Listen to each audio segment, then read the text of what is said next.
De saint François de Sales, Traité de l'amour de Dieu, livre 11, chapitre 19.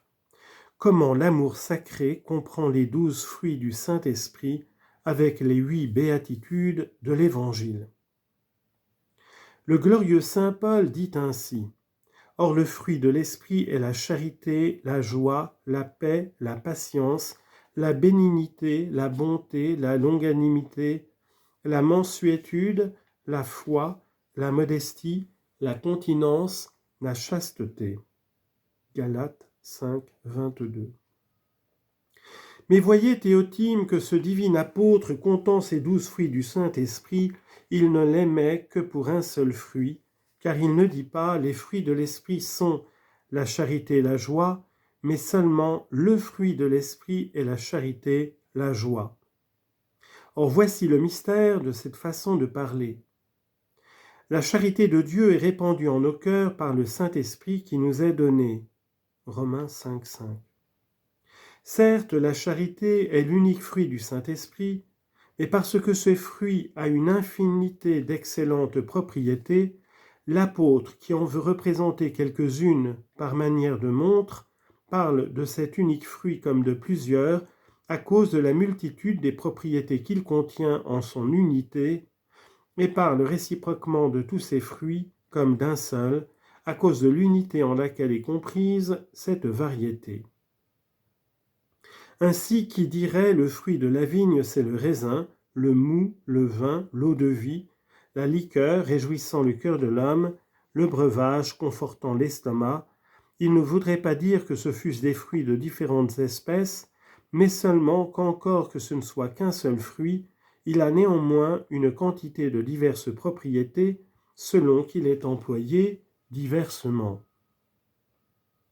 L'apôtre donc ne veut pas dire autre chose sinon que le fruit du Saint-Esprit est la charité, laquelle est joyeuse, paisible, patiente, bénigne, honteuse, bonteuse, longanime, douce, fidèle, modeste, continente, chaste.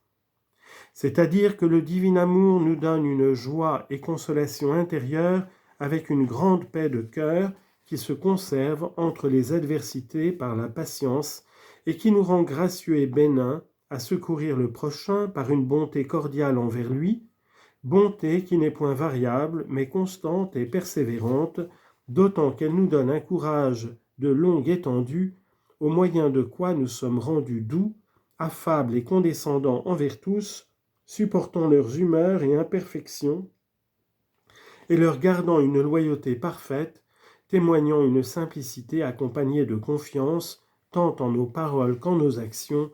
vivant modestement et humblement, retranchant toute superfluité et tout désordre au boire, manger, vêtir, coucher, jeux, passe-temps et autres telles convoitises voluptueuses, par une sainte continence, et réprimant surtout les inclinations et séditions de la chair par une soigneuse chasteté, afin que toute notre personne soit occupée en la divine dilection,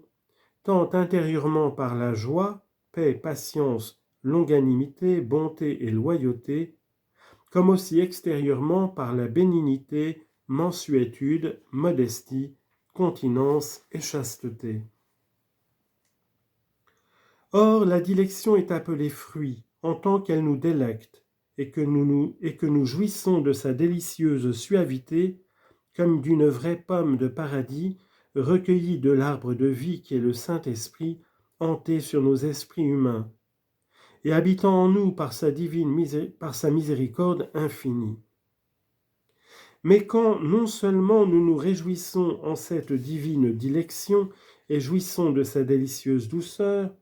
mais que nous établissons toute notre gloire en elle, comme en la couronne de notre honneur,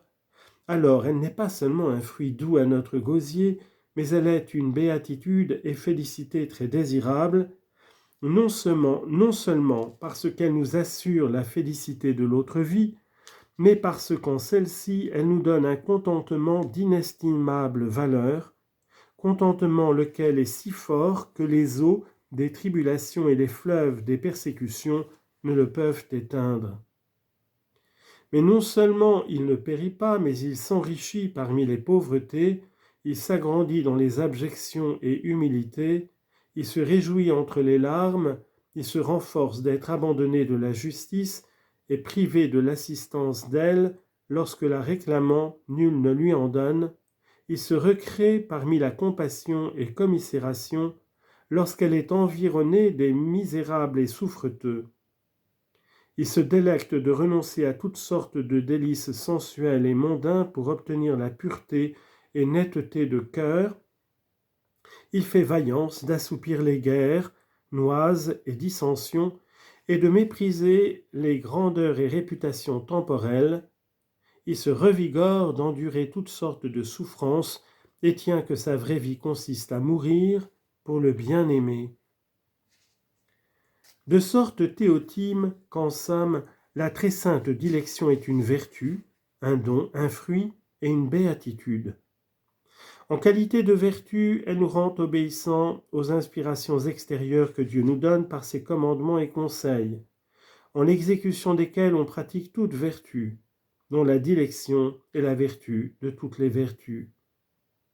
En qualité de don, la dilection nous rend souples et maniables aux inspirations intérieures qui sont comme les commandements et conseils secrets de Dieu, à l'exécution desquels sont employés les 7 dons du Saint-Esprit, si que la dilection est le don des dons. En qualité de fruit, elle nous donne un goût et plaisir extrême en la pratique de la vie dévote qui se sent dans les 12 fruits du Saint-Esprit, et partant, elle est le fruit des fruits. En qualité de béatitude, elle nous fait prendre à faveur extrême et singulier honneur les affronts, calomnies, vitupères et opprobres que le monde nous fait, et nous fait quitter, renoncer et rejeter toute autre gloire, sinon celle qui procède du bien-aimé crucifié, pour laquelle nous nous glorifions en l'abjection, abnégation et anéantissement de nous-mêmes, ne voulant autre marque de majesté que la couronne d'épines du crucifix, le sceptre de son roseau, le mantelet de mépris qui lui fut imposé, et le trône de sa croix, sur lequel les amoureux sacrés ont plus de contentement, de joie, de gloire et de félicité que jamais Salomon n'eut sur son trône d'ivoire. Ainsi, la dilection est maintes fois représentée par la grenade, qui, tirant ses propriétés du grenadier, peut être dite la vertu de celui-ci, comme encore elle semble être son don qu'il offre à l'homme par amour, et son fruit, puisqu'elle est mangée pour recréer le goût de l'homme, et enfin elle est, par manière de dire, sa gloire et béatitude, puisqu'elle porte la couronne et le diadème.